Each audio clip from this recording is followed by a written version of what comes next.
Right now, as you listen to these words, there's an invisible war being waged for the most valuable resource you possess. Not your money, not your time, your attention. Every notification, every scroll, every ping is a carefully engineered weapon in a billion-dollar battle for your cognitive real estate.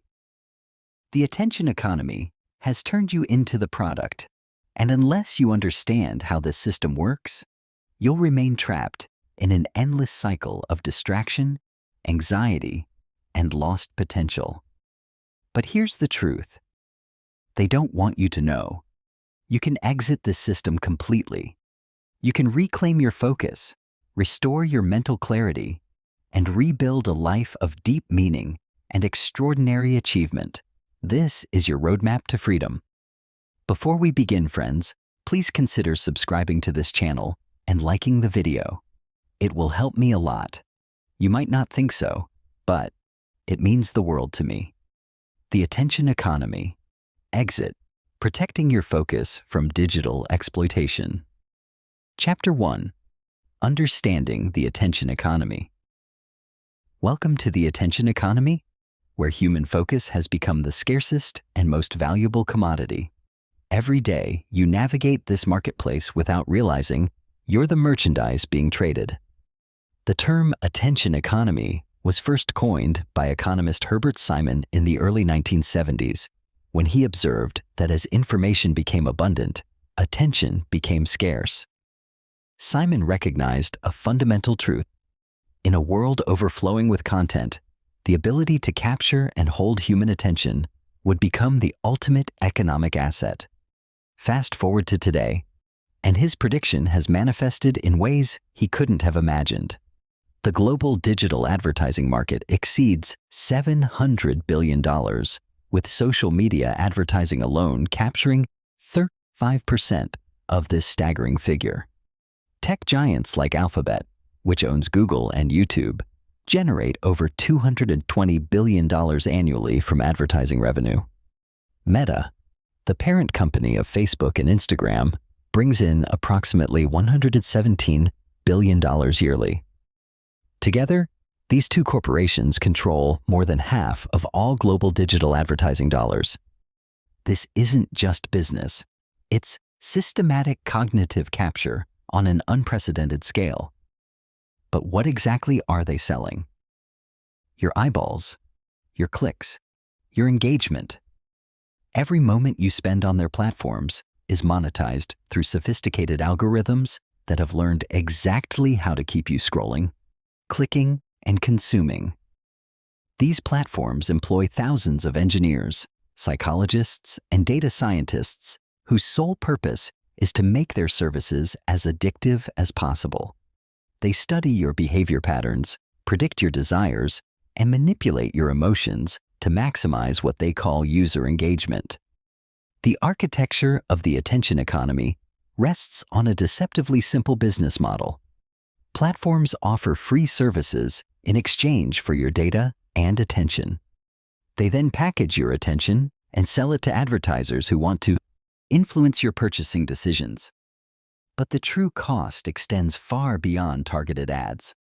The real price is paid in cognitive dysfunction, mental health decline, and the erosion of your capacity for deep thought.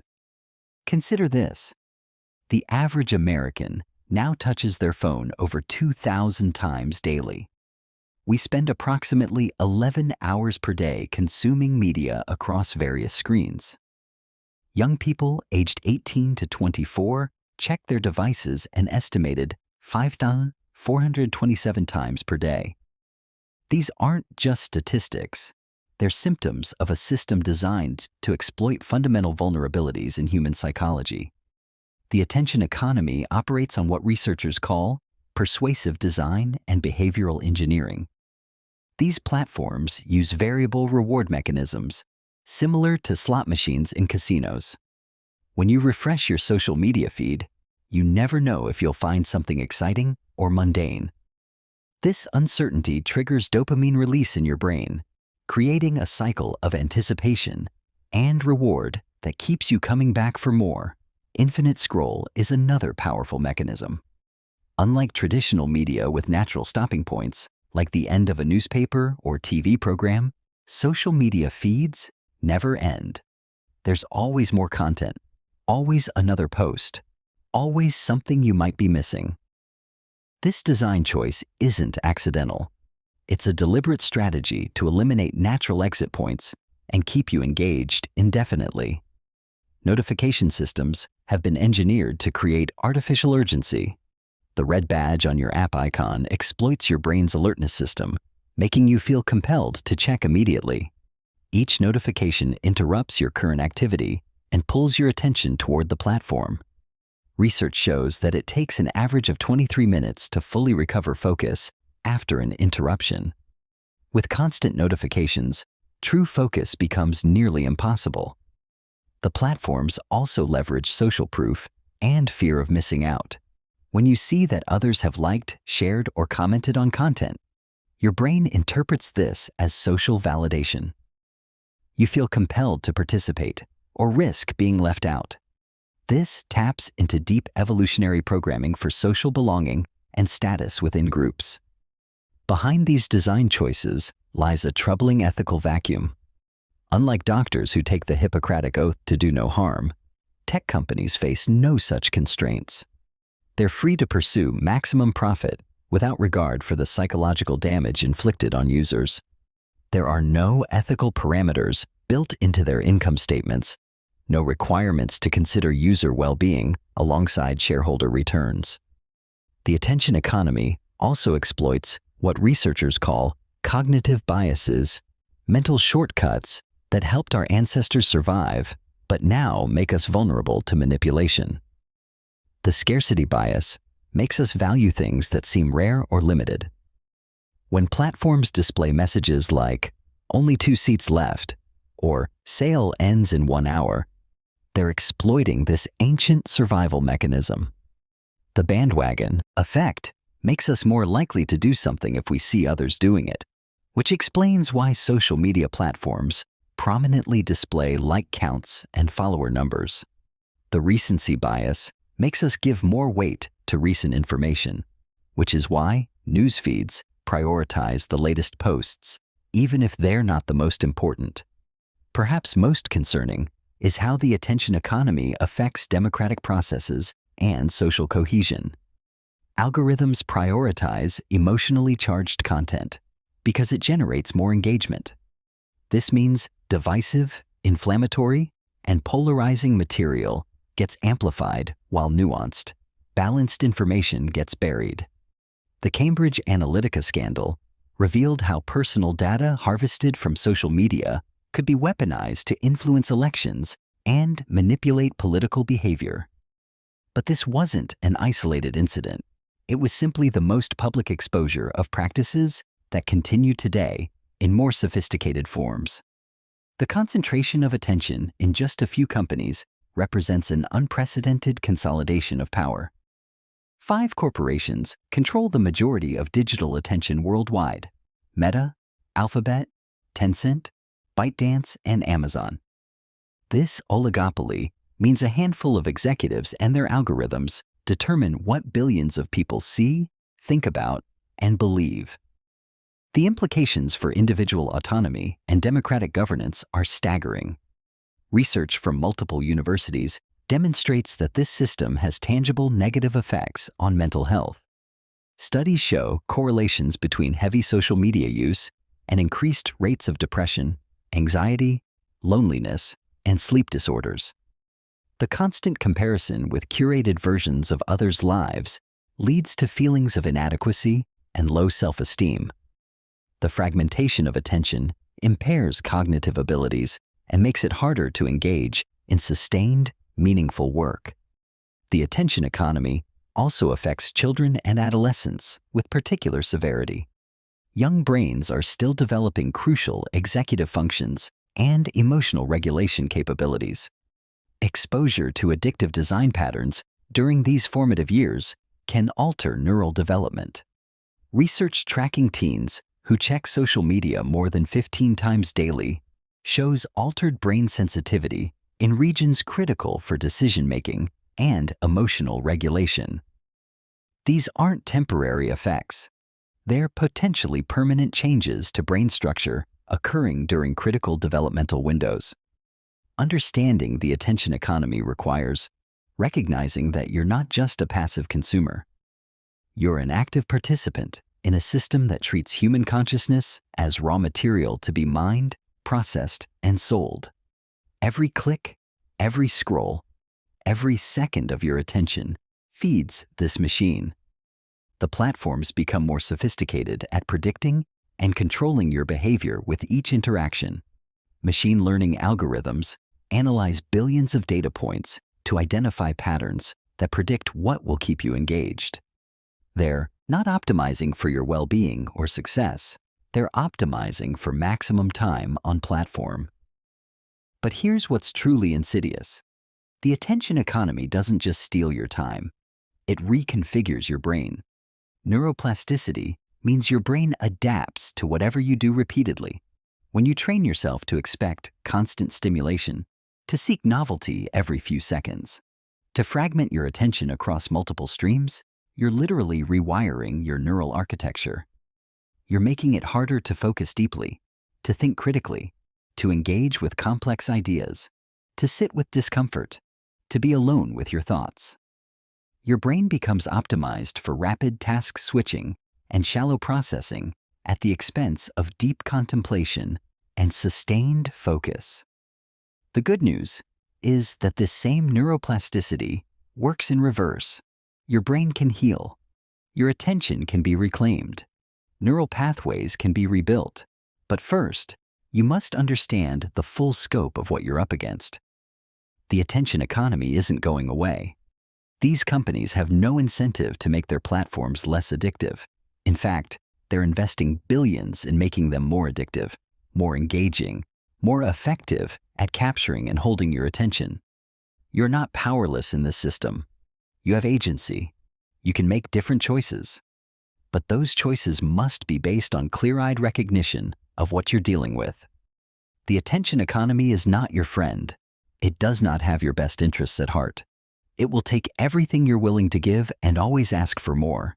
It will exploit every psychological vulnerability, leverage every cognitive bias, and use every manipulation technique available. Recognizing this truth is the first step toward liberation. Chapter 2.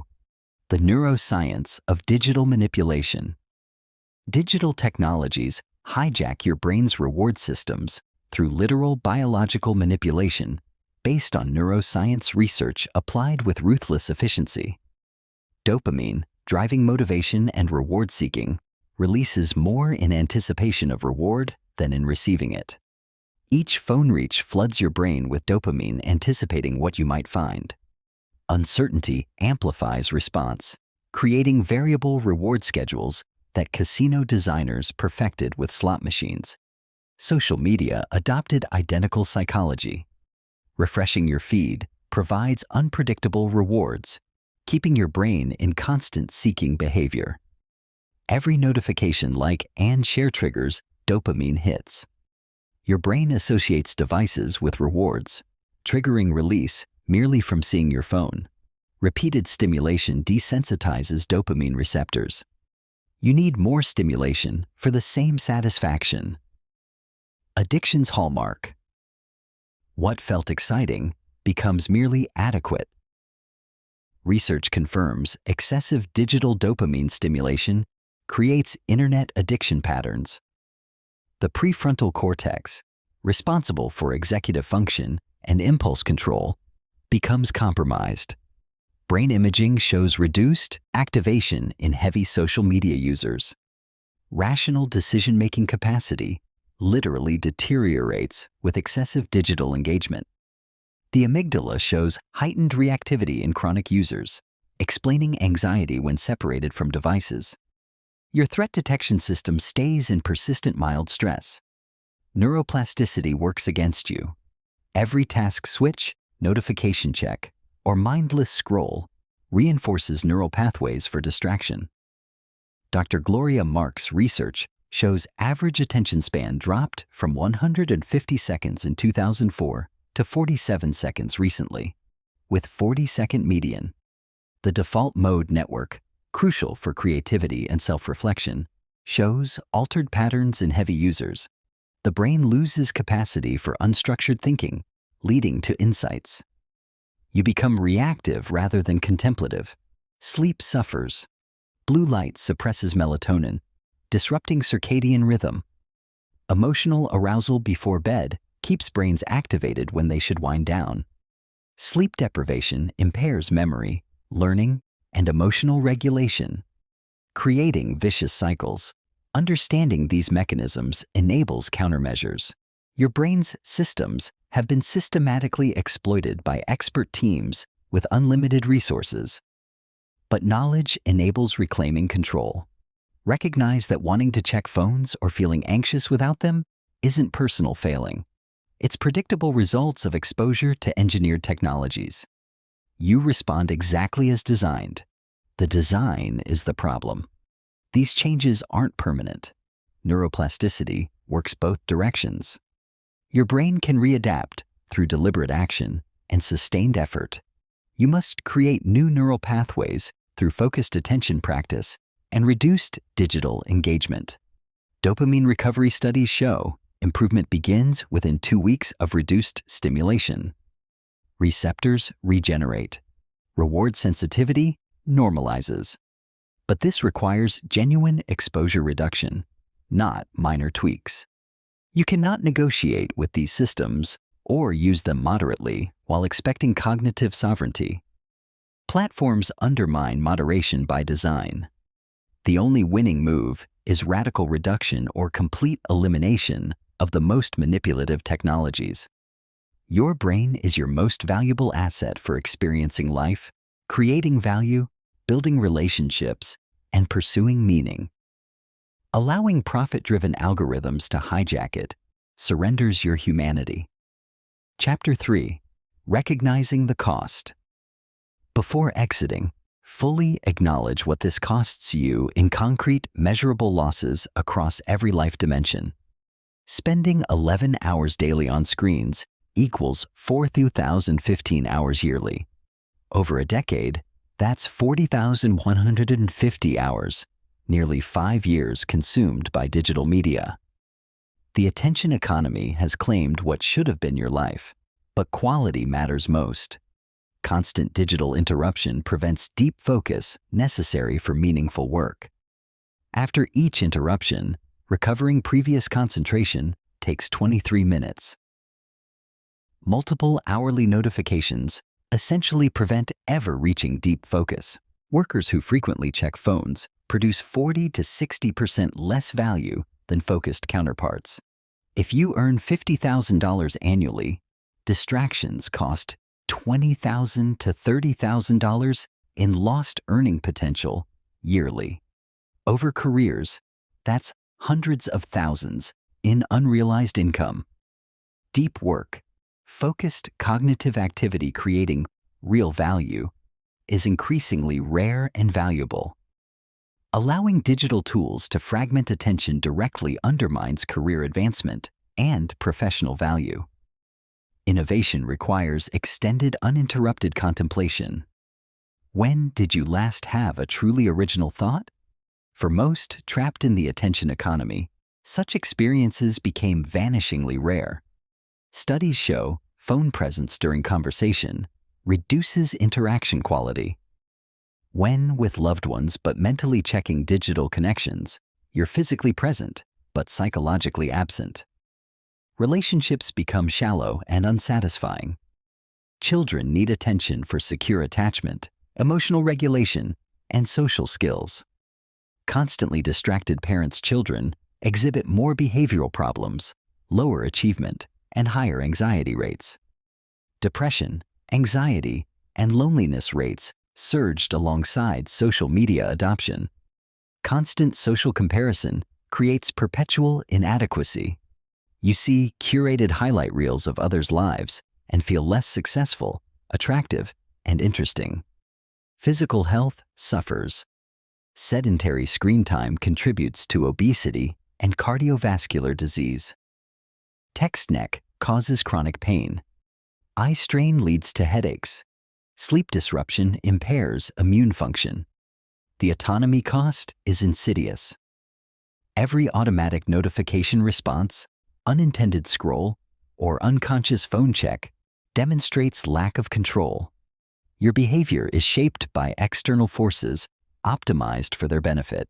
This agency erosion is fundamentally dehumanizing. The opportunity cost might be greatest. Everything done while trapped in digital distraction is something not done instead. You're not reading mind-expanding books, having relationship-deepening conversations, or pursuing joy-bringing hobbies. The life you could be living remains unlived while scrolling through infinite feeds. Take time to audit your life. Track screen time for a week. Calculate hours. Multiply by 52 for annual totals. Project over decades. Feel that lost time's weight. Count notifications. Calculate productivity loss. Reflect on relationships. Examine mental health. This audit will hurt. It should. Recognition's pain catalyzes change. Once you fully see what you're losing, continuing becomes intolerable.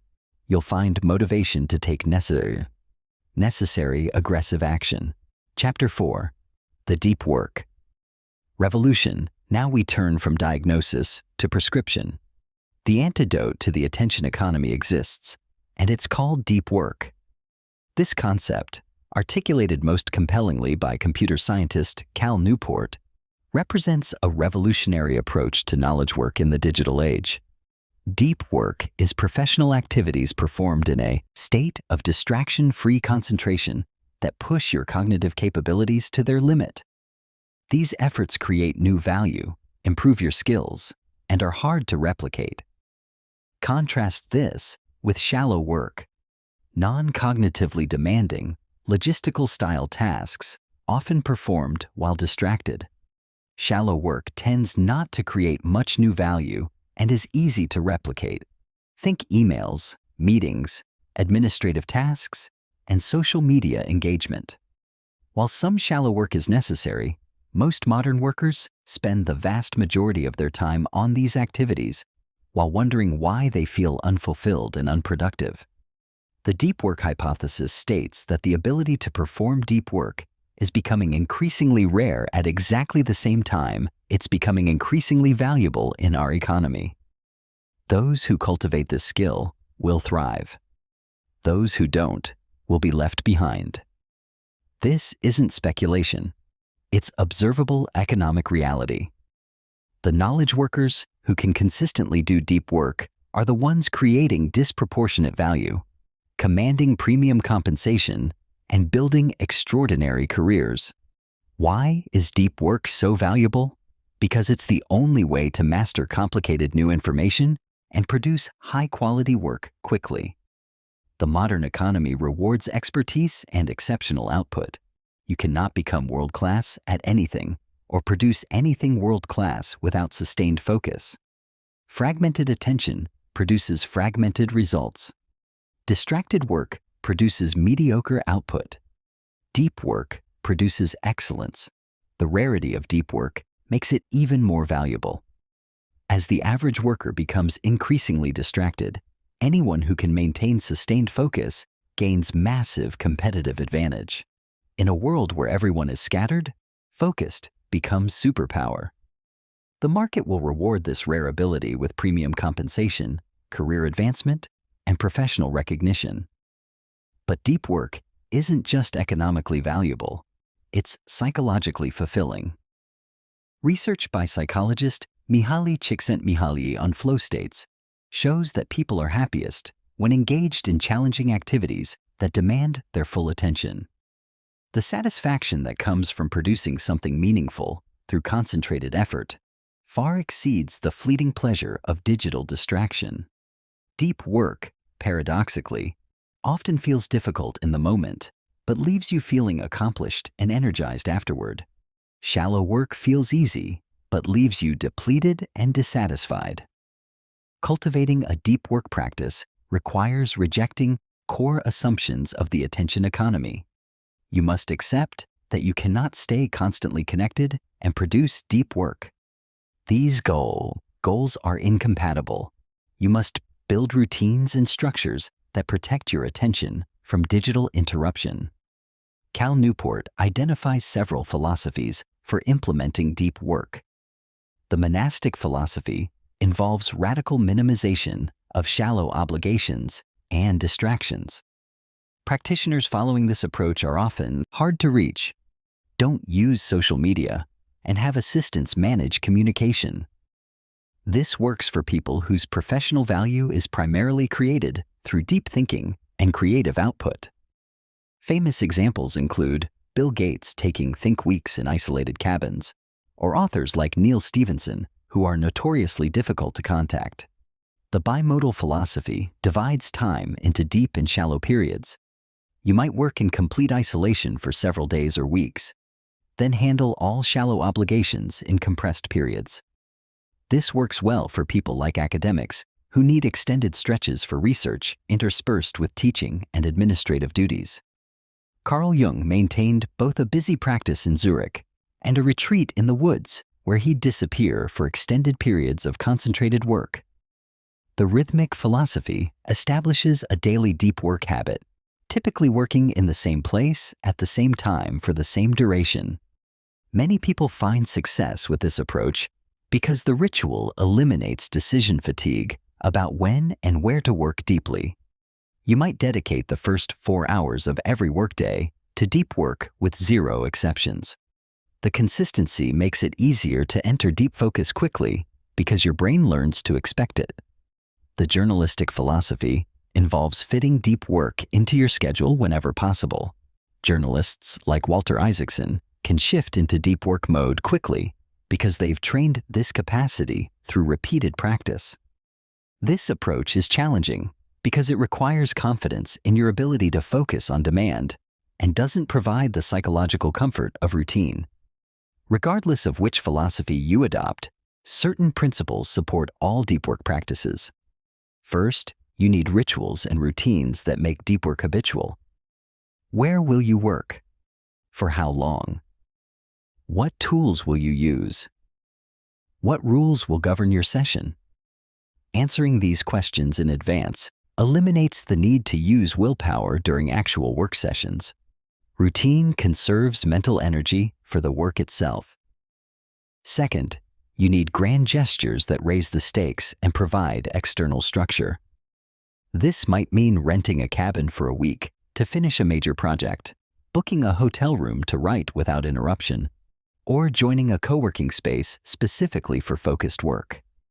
The investment creates psychological commitment that helps override distraction impulses.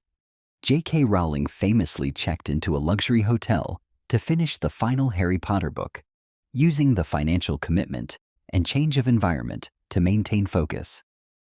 Third, you need to be comfortable with boredom. The ability to concentrate requires training, just like physical fitness. If you constantly reach for your phone the moment you feel unstimulated, you're training your mind to crave distraction.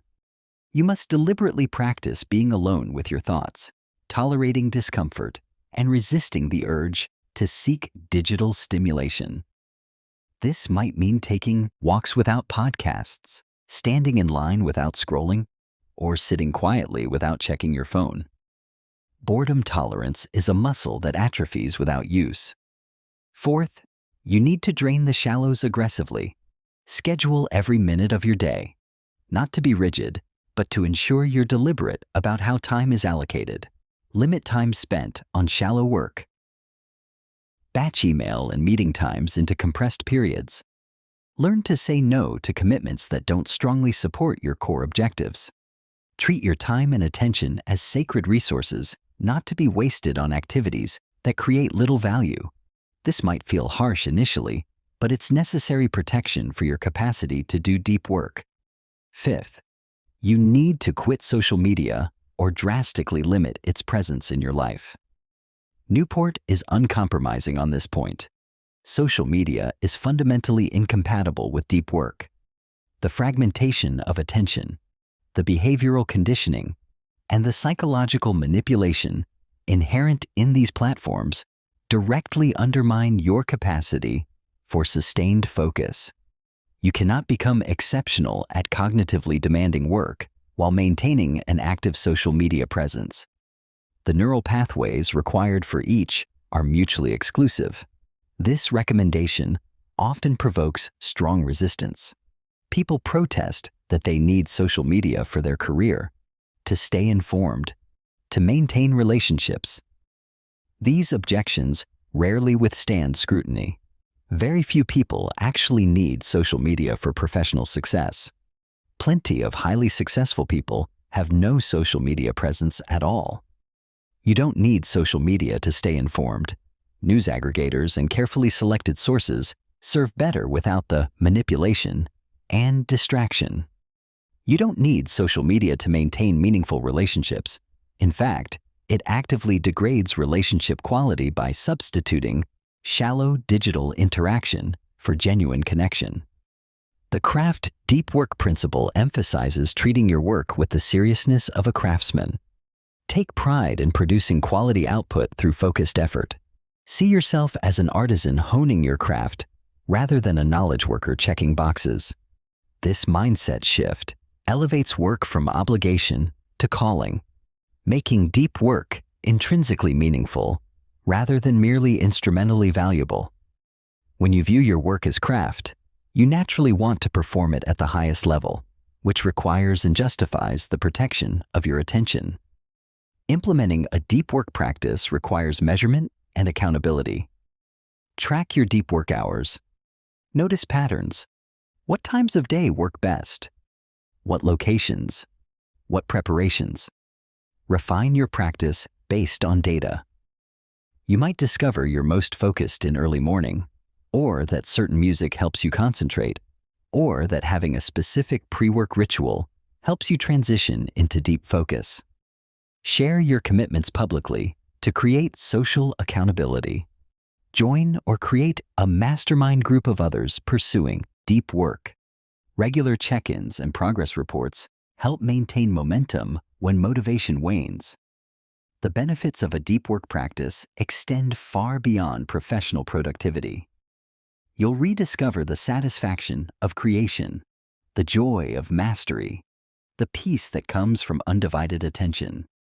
Your relationships will improve because you'll be fully present during interactions, instead of half attending while thinking about work or checking devices. Your mental health will improve as anxiety from constant connection dissipates and is replaced by the calm confidence that comes from knowing you can focus deeply when needed. Your sense of agency will return as you demonstrate to yourself that you control your attention rather than being controlled by external forces. Deep work represents revolutionary resistance to the attention economy. It's refusing to let your consciousness be commodified. It's insisting that your attention belongs to you, and you'll direct it toward meaningful pursuits rather than corporate profit centers. It's reclaiming your humanity in a system designed to reduce you to an engagement metric. Every hour spent in deep work is an hour not generating advertising revenue for tech platforms, which is exactly why they work so hard to prevent it. The deep work revolution isn't about returning to a pre-digital past. It's about using technology deliberately and strategically while protecting your cognitive resources from exploitation. It's recognizing that the ability to do deep work is the superpower of the 21st century, and cultivating that ability with the same discipline an athlete brings to physical training. Start today. Identify one meaningful project that would benefit from sustained focus. Schedule 4 hours tomorrow for deep work on that project. Turn off your phone completely. Don't just silence it. Close email. Block distracting websites using tools like Freedom or Cold Turkey. Work in a location where you won't be interrupted, even if that means finding a library or cafe rather than working from home. Bring everything you need so you won't have excuses to break focus. Water, snacks, reference materials, all prepared in advance. Then work. Really work. Focus completely on the project for the full 4 hours. Notice what happens. No, you'll probably struggle initially. Your mind will want to wander. You'll feel urges to check devices, to see what you're missing, to escape into familiar distractions. You'll think of things you need to check, people you need to contact, tasks you need to complete. Let these thoughts arise and pass without acting on them. Acknowledge them and return attention to the work. Keep returning. This is the practice. With each return, you strengthen the neural pathways for sustained focus. The compulsion to check devices weakens with each resisted urge. This experience will reveal what's possible. You'll produce more in those 4 hours than in 2 weeks of distracted work. You'll remember what your mind can do when unleashed from digital chains. You'll feel the satisfaction of real accomplishment, something social media likes and email responses can never provide. This feeling becomes its own motivation. Once you experience deep work, shallow distraction loses its appeal. You'll want more deep sessions, longer duration, greater challenges.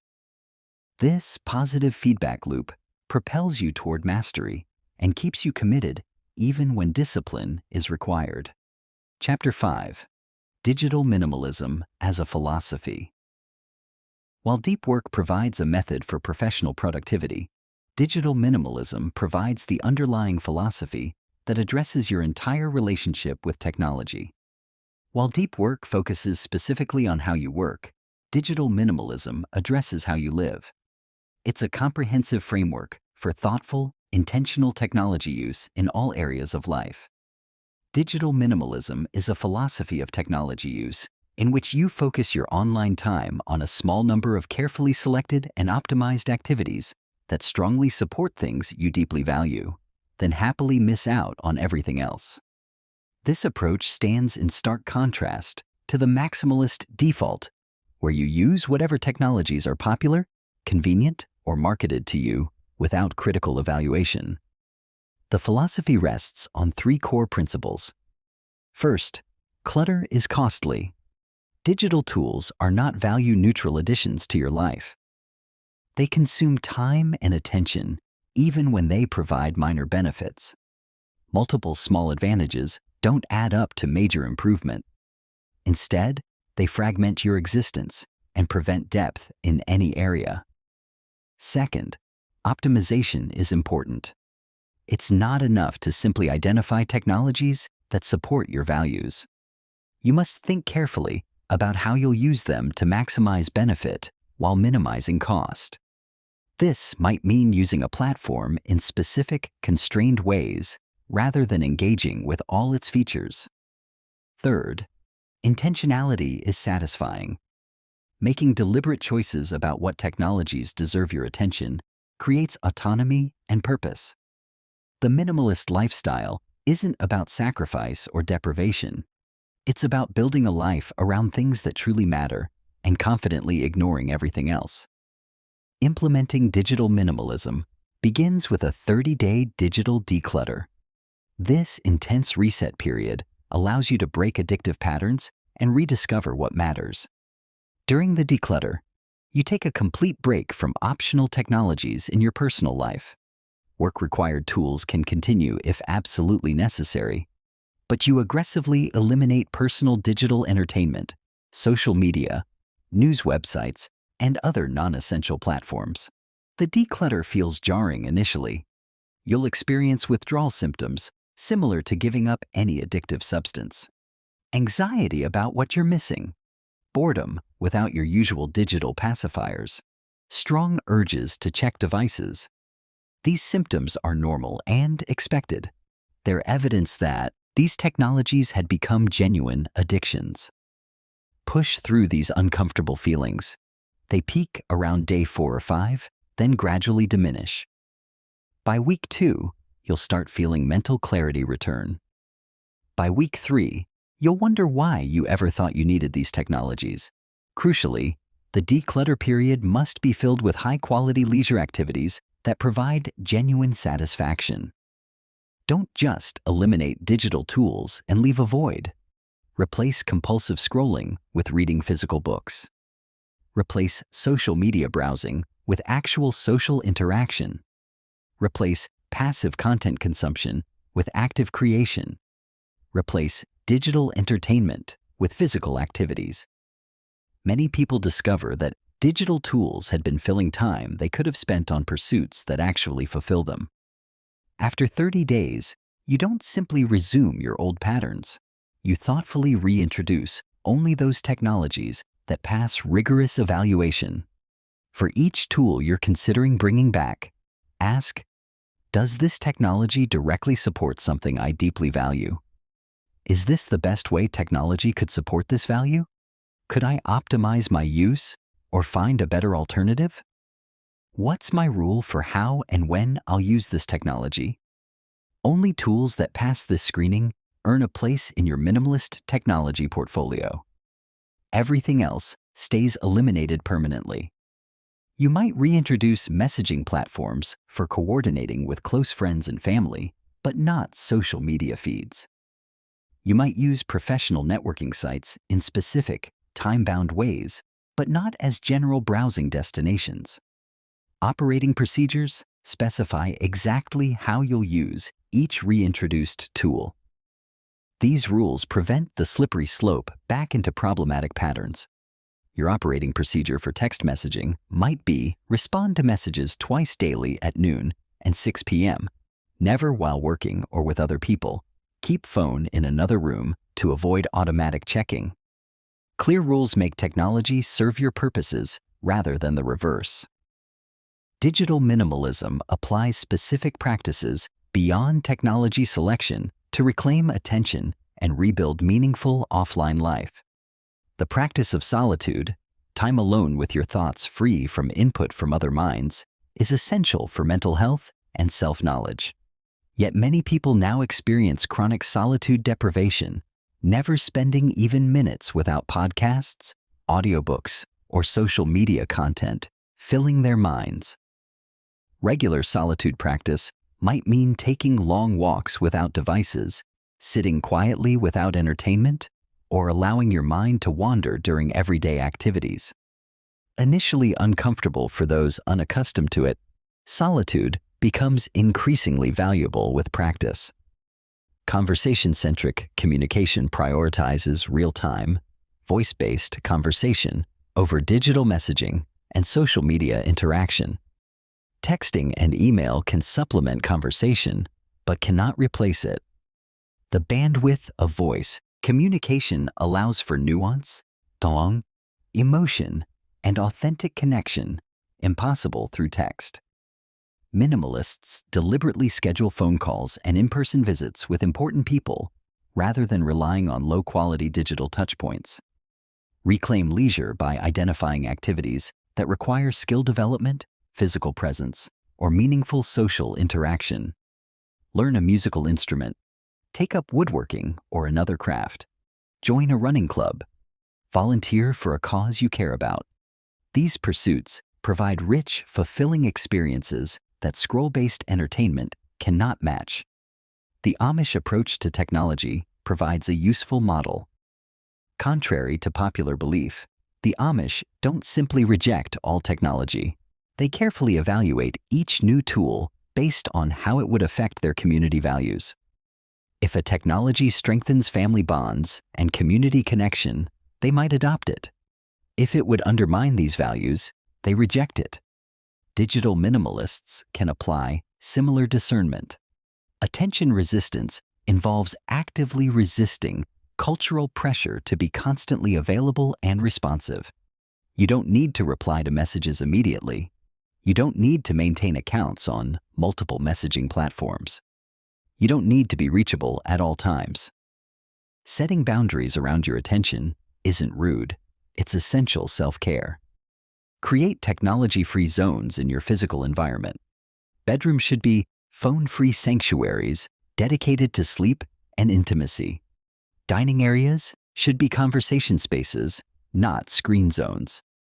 Living rooms should invite interaction and relaxation.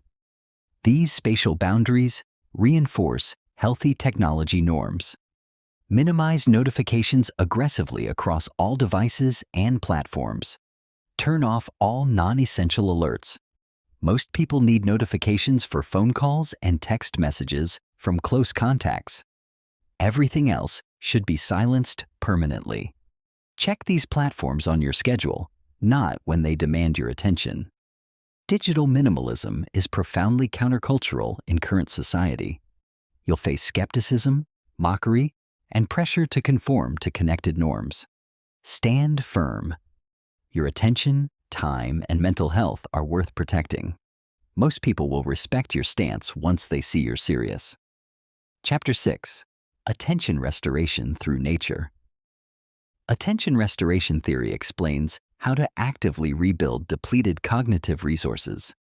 Natural environments uniquely restore mental functioning damaged by modern life.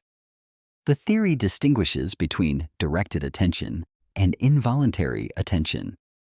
Directed attention, required for knowledge work and digital navigation, is limited and depletes with use.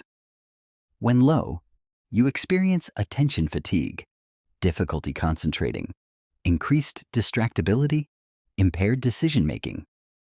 Natural environments restore directed attention through soft fascination. Natural stimuli, like drifting clouds or flowing water, capture attention effortlessly without demanding cognitive resources. This allows directed attention systems to rest while you remain engaged. Contrast with hard fascination from action movies and social media. Hard fascination grabs attention but doesn't allow rest. These activities still require cognitive effort. They're entertaining but not restorative. Research confirms nature's effects. Just 20 minutes in natural settings improves focus by 20%. 3-day wilderness immersion improves problem solving by 50%. These are dramatic mental capacity improvements. Brain imaging reveals mechanisms. Nature time reduces prefrontal cortex activity, providing rest. Natural environments also reduce default mode network activity, calming mental chatter, characterizing anxiety. Nature increases activation in regions for memory, creativity, and emotional regulation. Attention restoration requires 4 elements. First, being away physically and psychologically from everyday demands. Second, extent, the sense of being in a different world rich enough to occupy your mind. Third, soft fascination.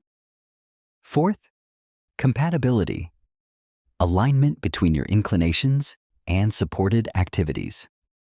Practical application doesn't require wilderness adventures. Even small nature doses provide benefits.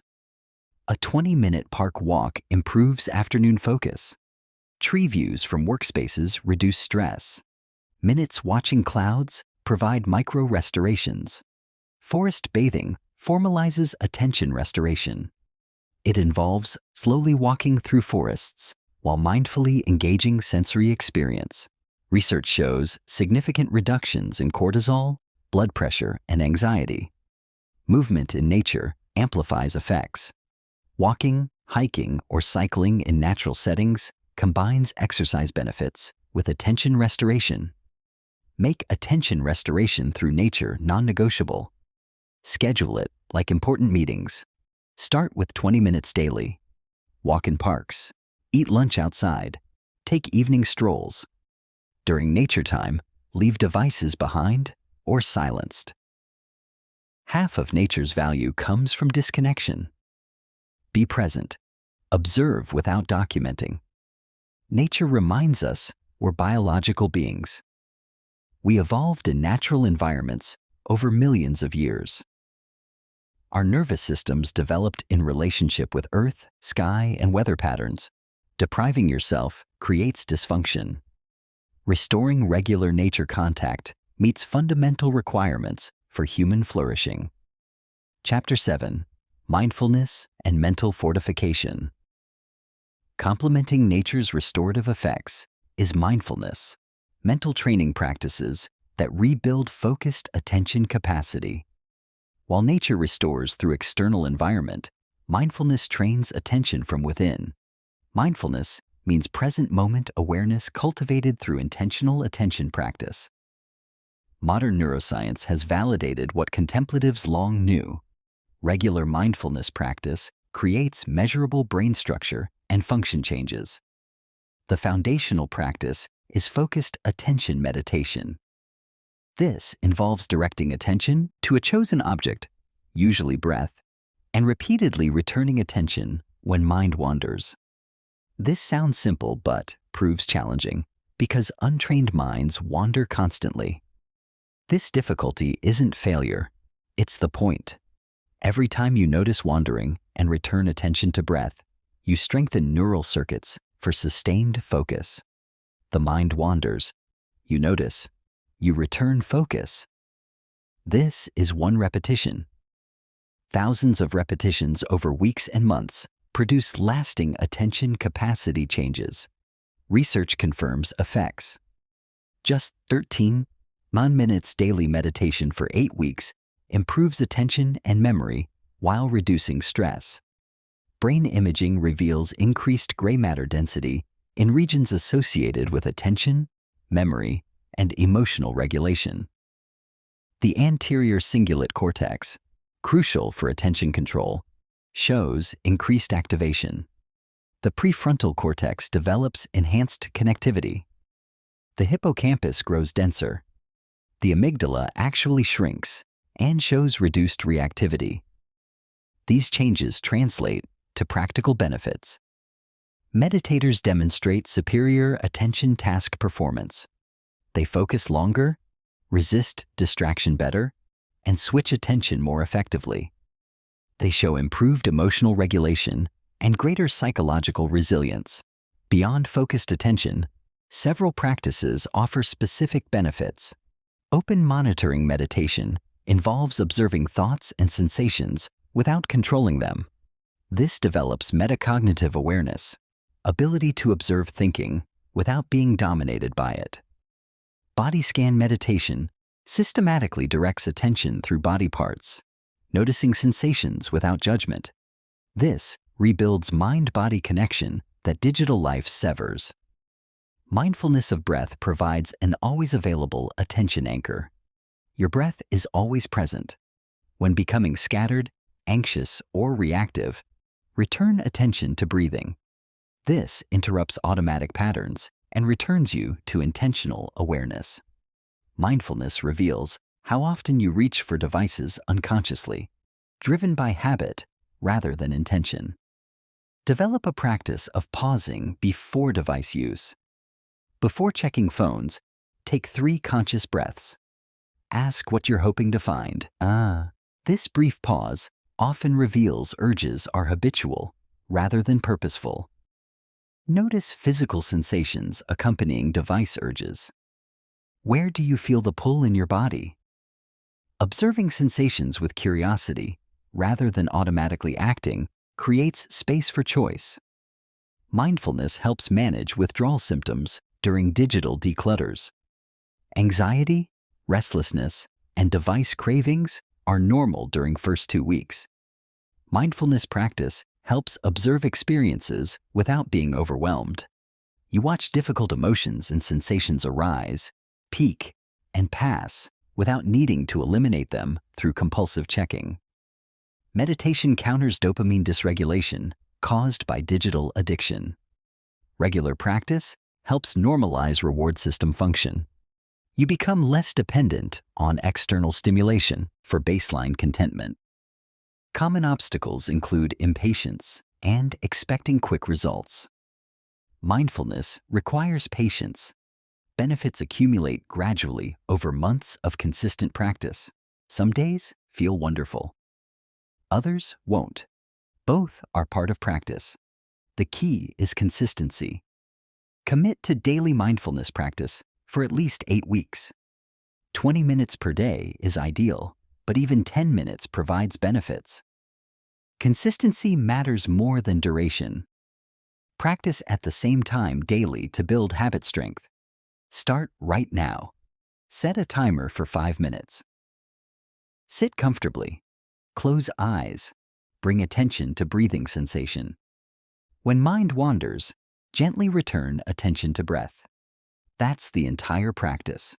Do this daily. Transformation emerges from consistent effort over time. Chapter 8. Building your exit strategy. You understand the problem and know solutions. Now you need practical implementation. Begin with radical honesty. Track current technology use for 1 week without changing anything. Use built-in screen time monitors. Record total hours, frequency, time of day, and triggering situations. Objective data breaks through denial. Analyze tracking data. When do you use devices most? Identify peak usage times and triggering situations, revealing where intervention has maximum impact. Assess which technologies provide genuine value versus time wasters. Make 2 lists. First, technologies strongly supporting things you deeply value. Second, all other technologies currently used. Be ruthlessly honest. For technologies supporting values, develop strict operating procedures specifying exactly when and how you'll use them. Write these as rules you'll follow. Schedule your digital declutter. Choose a 30-day period for full commitment. Clear it with family and colleagues. Announce your plan publicly for accountability. On day 1, delete social media apps from your phone. Not just logging out, delete them. Remove browser bookmarks. Block sites using extensions if necessary. Replace digital habits with intentional offline activities. Before declutter starts, plan what you'll do with reclaimed time. Schedule specific activities: reading, exercise, hobbies, friend time, creative projects. Fill the void proactively. Create physical barriers to phone checking. Buy alarm clocks so phones don't need to be in bedrooms. Get watches so you don't check time on phones. Use physical calendars. Remove email from phones. Establish phone-free zones and times. No phones in bedrooms or dining rooms. No checking first thing in morning or last before sleep. No phones during meals or conversations. Batch digital activities into designated time blocks. Rather than checking email constantly, schedule 3 specific daily times. Process everything during those windows. Communicate boundaries clearly. Tell colleagues you'll respond to emails within 24 hours, not immediately. Inform friends you're no longer on social media and how they can reach you. Track progress during declutter. Journal daily about experiences. Note withdrawal symptoms, clarity moments, enjoyed activities, face challenges. Around day 14, you'll likely experience breakthrough. Acute withdrawal symptoms subside. Your mind starts clearing. You rediscover offline activities pleasure. Use the last week to prepare for reintroduction. Review your value-supporting technology list. Refine operating procedures. Decide exactly which technologies you'll allow back and under what constraints. Reintroduce technologies one at a time over several weeks. Add one tool. Use it according to your operating procedure for a week. Assess whether it actually supports stated values. Build long-term maintenance systems. Monthly technology audits help catch drift before it becomes problematic. Review screen time data. Assess whether you're following rules. Create accountability partnerships. Find others committed to intentional technology use. Meet regularly to discuss challenges and share strategies. Prepare responses for social situations. You'll be asked why you're not on social media. Have brief, confident explanations ready. Don't apologize. Don't over-explain. State your choice and move on. Handle relapses gracefully. You will occasionally fall back into old patterns. Acknowledge what happened. Identify triggers. Adjust systems to prevent recurrence. And return to standards immediately. Remember that technology companies will continue innovating new ways to capture attention. Your exit isn't one time.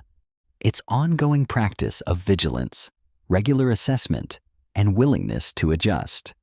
Execute your exit strategy starting today, not next week.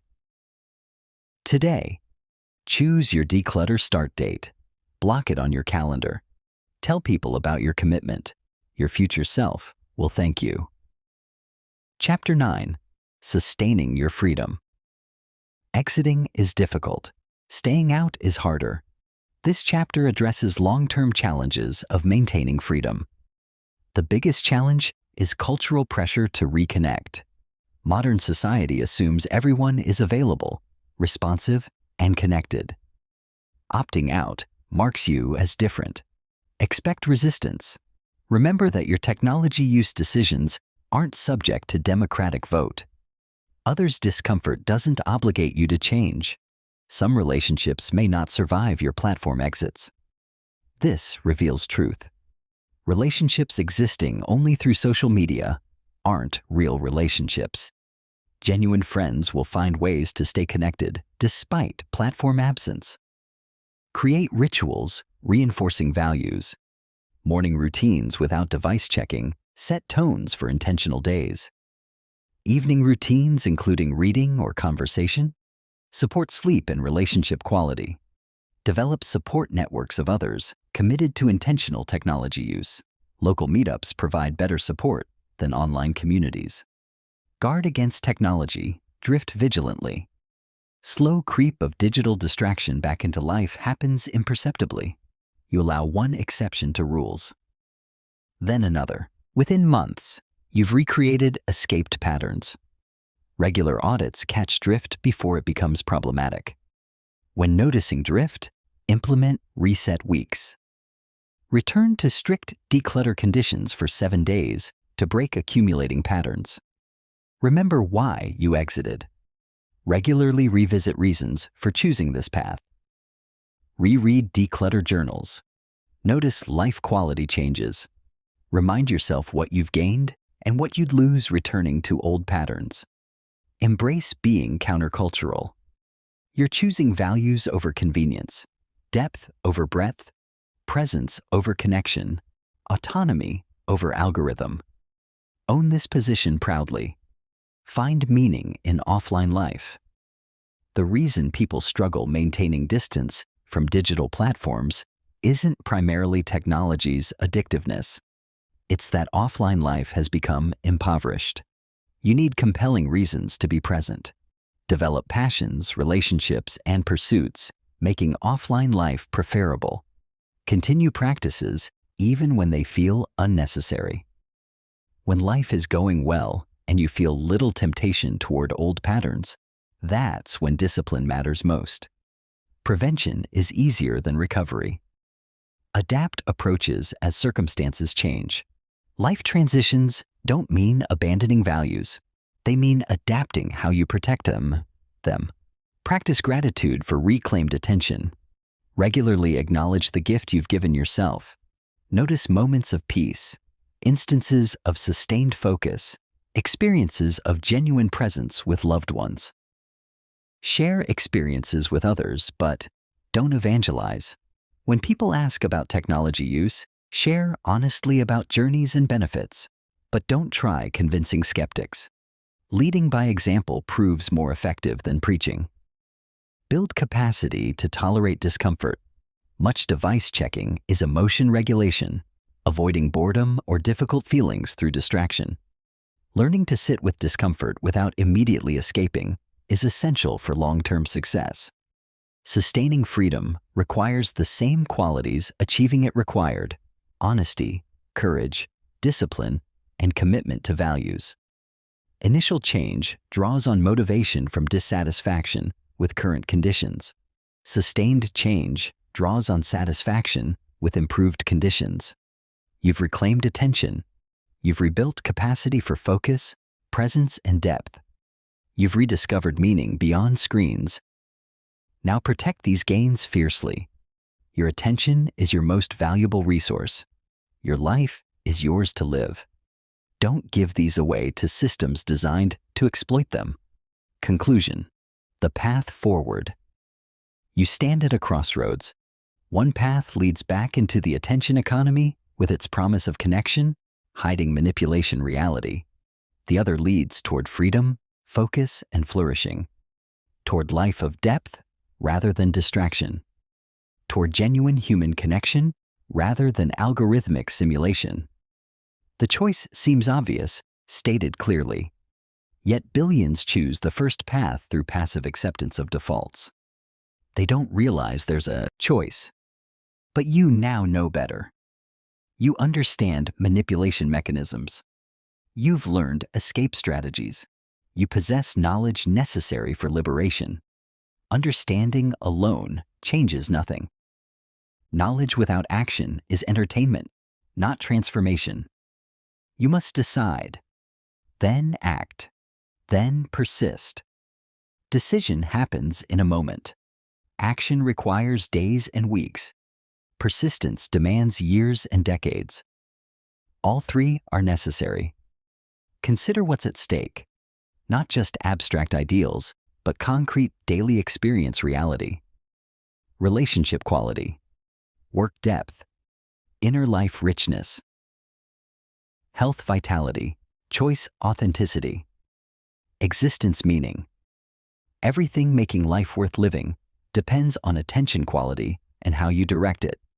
The attention economy extracts value from humanity and concentrates it in few corporations' hands. It treats human consciousness as raw material to mine rather than sacred territory to respect. It assumes you're merely an optimization problem, exploitable patterns collection, engagement metrics source. This assumption is wrong. You're infinitely more than any algorithm can capture, but you must assert this truth through how you live. Your exit is rebellion against dehumanization. It's insisting you're a person with values, not a user to be monetized. It's claiming your right to direct attention toward what you deem worthy. It's refusing to let life be measured in screen time and engagement rates. Implementation won't be easy. You'll face resistance from without and within. External forces want you back in the system. Technology companies will continue developing more sophisticated manipulation techniques. Cultural norms will pressure toward constant connection. Internal forces will pull back toward comfortable habits. Addiction doesn't release its grip willingly. Persist anyway. Difficulty is temporary. Benefits compound. What feels like deprivation in week 1 becomes liberation by week 4. What requires discipline initially becomes natural with practice. You're not sacrificing. You're trading less for more. The transformation extends beyond productivity into every flourishing dimension. Relationships deepen when you bring full attention to people you love. Work improves when you focus for hours without interruption. Creativity flows when mind has space to wander. Peace increases when not constantly activated. Purpose clarifies when you have time for reflection. You become more fully human. You recover capacities the attention economy had suppressed. Ability to be bored without seeking stimulation. Ability to sit in silence. Ability to read books for hours. Ability to have conversations without checking phones. These sound simple. They're actually profound markers of well-functioning human consciousness. Remember that individual transformation contributes to collective change. Every person exiting weakens the attention economy's cultural grip. Every family establishing healthy technology norms models alternatives. Every workplace protecting employee attention demonstrates productivity doesn't require constant availability. Future generations will look back on this era and recognize it as a turning point. Either humanity will have succumbed to the attention economy, accepting permanent cognitive degradation as convenience's price, or we will have recognized the threat and mounted effective resistance. Which future unfolds depends on millions of individual choices made right now. Your choice is one among millions. It matters. The The path forward is clear. Conduct attention audits. Schedule digital declutters. Implement exit strategies. Develop deep work practices. Adopt digital minimalism principles. Restore attention through nature contact. Train minds through mindfulness. Build systems supporting sustained transformation. Then, maintain changes through years of consistent practice. The life waiting on the other side exceeds what you can currently imagine. You'll rediscover forgotten joys. You'll develop capacities you didn't know were possible. You'll create value beyond what fragmented attention could produce. You'll build relationships of depth digital interaction can't touch. You'll experience presence and peace constant connection prevents. This isn't nostalgia for pre-digital past. It's recognition that being human requires certain conditions. Attention, consciousness, presence aren't luxuries to sacrifice for convenience. They're requirements for meaningful existence.